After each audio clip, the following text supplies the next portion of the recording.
Chers frères et sœurs, à la requête des apôtres, Seigneur, augmente en nous la foi. La réplique de Jésus a quelque chose d'étonnant, de sévère, d'irrité. La foi, si vous en aviez gros comme une graine de moutarde, vous diriez au grand arbre que voici, déracine-toi, va te planter dans la mer, et il vous obéira. Parce qu'il est question de la foi, et parce que croire au Christ et à la vérité de l'Évangile est devenu, aux yeux de beaucoup de nos contemporains, une singularité dont l'intérêt et l'importance leur échappent. Parce qu'il est question de la foi, nous ne devons pas esquiver l'interpellation qui nous est adressée par le Seigneur. Qu'a-t-il voulu faire entendre à ses apôtres? Que veut-il nous dire aujourd'hui? L'effet de contraste qu'il a délibérément choisi est saisissant. La foi comme une petite graine par rapport aux grands arbres. Et cette petite graine porte en elle une puissance qui, mise en œuvre, est capable de déraciner les arbres. Pourquoi donc en appeler encore à l'intervention de Dieu? Pourquoi réclamer qu'il augmente notre foi alors que nous ne nous impliquons pas à faire fructifier le don que Dieu nous a déjà fait de la foi? La réplique de Jésus est une affirmation de la force de la foi et un appel à l'audace et au courage des croyants pour la mettre en œuvre dans toute leur vie.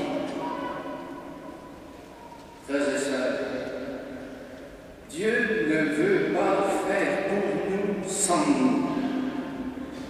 Grandir dans la foi est un beau désir que je souhaite à l'intime de chacun de vos cœurs.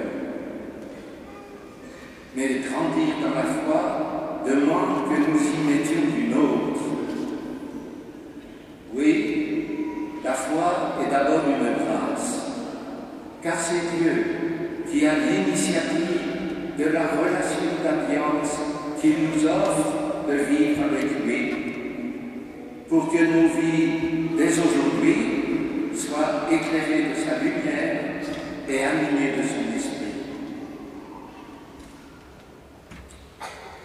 Tous autant que nous sommes capables de dépenser beaucoup d'énergie pour acquérir des compétences, obtenir une promotion, faire carrière, cultiver des relations gratifiantes, exceller dans un art ou dans un sport.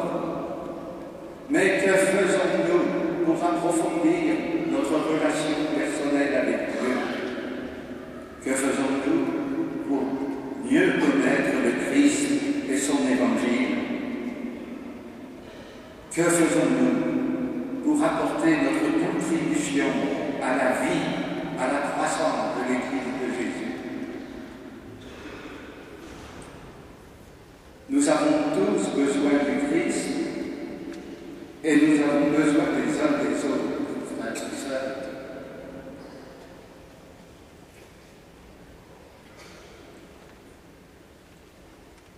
Nous avons besoin les uns des autres pour mieux répondre à l'amour de notre Père du ciel, lui qui ne nous veut que du bien et qui nous offre la paix lorsque nous consentons, comme il nous le demande, à pratiquer la justice, à aimer la miséricorde et à marcher humblement en sa présence.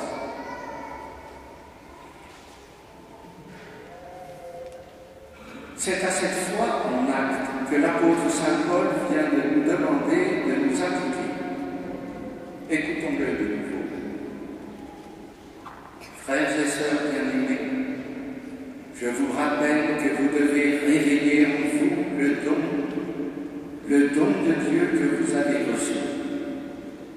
Ce n'est pas un esprit de peur que Dieu nous a donné, mais un esprit de force, d'amour et de raison. Nous sommes les dépositaires de l'Évangile. Gardons-le dans toute sa pureté, grâce à l'Esprit Saint qui habite en nous. Chers frères et sœurs, les 8 années que je viens de passer avec vous ont été pour moi à la fois mobilisatrices et exigeantes, stimulantes et enrichissantes. Et cela, j'en suis bien conscient, grâce à vous.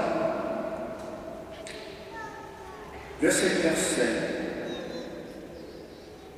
ce que je dois à votre accueil, à votre compréhension, à votre soutien fraternel, à votre prière. Je vous en suis très reconnaissant, mais c'est le Seigneur qui vous revaudra ce que vous m'avez donné, comme il nous l'a promis. Ce soir, je tiens à vous dire que je pars heureux. Je ne suis pas heureux de quitter Orléans, pas plus que je n'ai été heureux de quitter Perpignan. Mais je ne suis pas triste, parce que je pars confiant dans la fidélité de votre foi, la générosité de vos engagements, votre attachement à la mission d'Église qui nous a unis pendant 8 ans. Cette mission d'évangélisation, d'animation de nos communautés et d'efforts missionnaires doit faire face aujourd'hui à des défis nouveaux. D'une part, la sécularisation de la culture européenne, qui croit pouvoir construire un véritable humanisme en se passant de Dieu. Dangereuse erreur.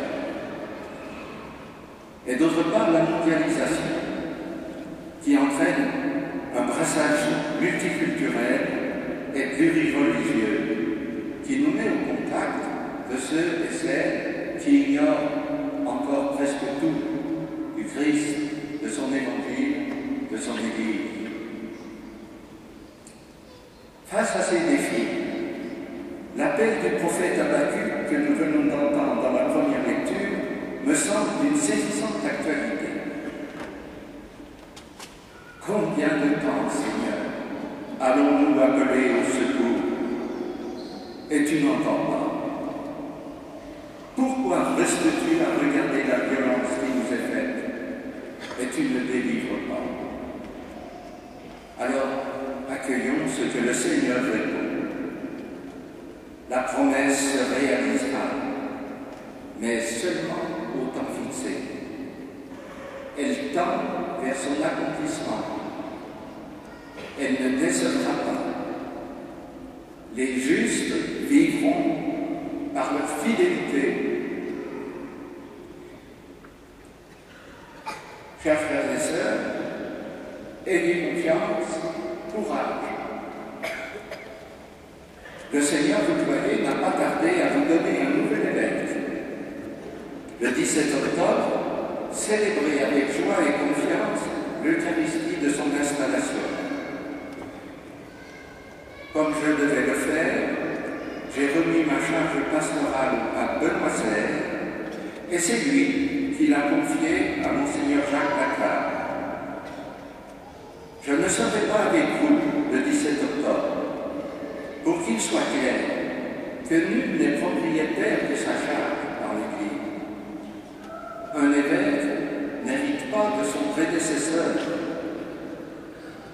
Au nom du pape Benoît XVI, Monseigneur Bernard Nicolas Aubertin, archevêque métropolite de Tours,